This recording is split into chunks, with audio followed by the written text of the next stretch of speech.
আসসালামু আলাইকুম এভরিওয়ান, কি অবস্থা সবার, কেমন আছেন সবাই? আশা করি সবাই ভালো আছেন। এন্ড আজকে শুক্রবার, আমি আর নাইম ভাই চলে আসছি অলমোস্ট গ্রাউন্ডে। এন্ড আজকের ভিডিওতে প্রচুর পরিমাণ এন্টারটেনমেন্ট রয়েছে, তো ভিডিওটা সবাই শেষ পর্যন্ত দেবেন। এন্ড একটা এন্টারটেনমেন্ট শুরু, প্রথমটা দেখেন, সেই মজা পাবেন আপনারা।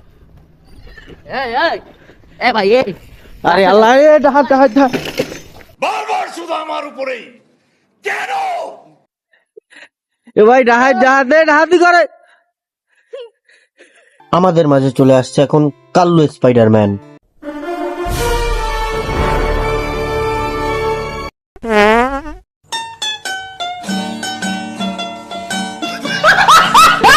দেন আমরা শুরু করি প্র্যাকটিস আবারও। এন্ড আজকে ফ্রাইডে হালকা প্র্যাকটিস এবং হালকা বিনোদনের মাধ্যমে আর কি আমরা শুক্রবারটা কাটিয়ে থাকি। এন্ড শুক্রবারটা ও একসাথে 50টা সার্কেল হুইলি মারছে। এই যে এর আগে যে কাল্লু স্পাইডারম্যান ছিল, এন্ড ও সার্কেল মারার পর খুবই একটা অসুস্থ হয়ে পড়ছিল, মানে ওর শরীর এত পরিমাণ হাঁপাইছে, একসাথে 50টারও বেশি সার্কেল হুইলি, মুখের কথা না। এন্ড তারপরে কি হয় দেখেন।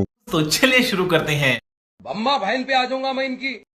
দেন আমার সাইকেলে প্রবলেম থাকার কারণে আমি আব্দুল্লাহ ভাই সাইকেল দিয়ে একটা পেগ হুইলি ট্রাই করি, কারণ আমার পেগে একটু প্রবলেম, ফ্রেম থেকে বের হয়ে যাওয়ার কারণে আর কি আমি পেগ হুইলি নিতে পারি না। এন্ড আব্দুল্লাহ ভাইটা দিয়ে মোটামুটি পারছি। নাইম ভাই এবার হুইলি অবস্থায় তালি মেরে আবার ক্রস মানে ব্রাদার কম্বোতে চলে যায়। এন্ড তার ব্রাদার কম্বোটা সবসময় বেটার হয়। এন্ড একটা মেরে তারপর আর কি সরে গেছিল, এন্ড আমার গায়ে লাগাইছিল, বাট আমি তাড়াতাড়ি টান দিয়ে সাইকেল দিয়ে বের হয়ে যায়, যার কারণে আর আমার গায়েও পড়ে না। এন্ড অনেক লাইট নেমে যায়, মানে এখন শীতের সময় এমন একটা অবস্থা হয়ে গেছে যে অল্প প্র্যাকটিসই লাইট নেমে যায় এবং 5:30টার ভিতরে আর কি লাইট চলে যায়। এন্ড দেন আমরা প্র্যাকটিস গ্রাউন্ড অফ করে চলে যাই ব্লেস পার্কে। এন্ড ব্লেস পার্কে আমরা সন্ধ্যার সময় বসে সবাই একটু চাটা খেয়ে দেন বাসায় চলে যাবো। এন্ড আসসালামু আলাইকুম, দেখা হবে অন্য কোনো ভিডিওতে। এন্ড সবাই পেজটা ফলো করে দেবেন। এন্ড ভিডিওটা কেমন হয়েছে সবাই কমেন্ট করে জানাবেন। Bye bye.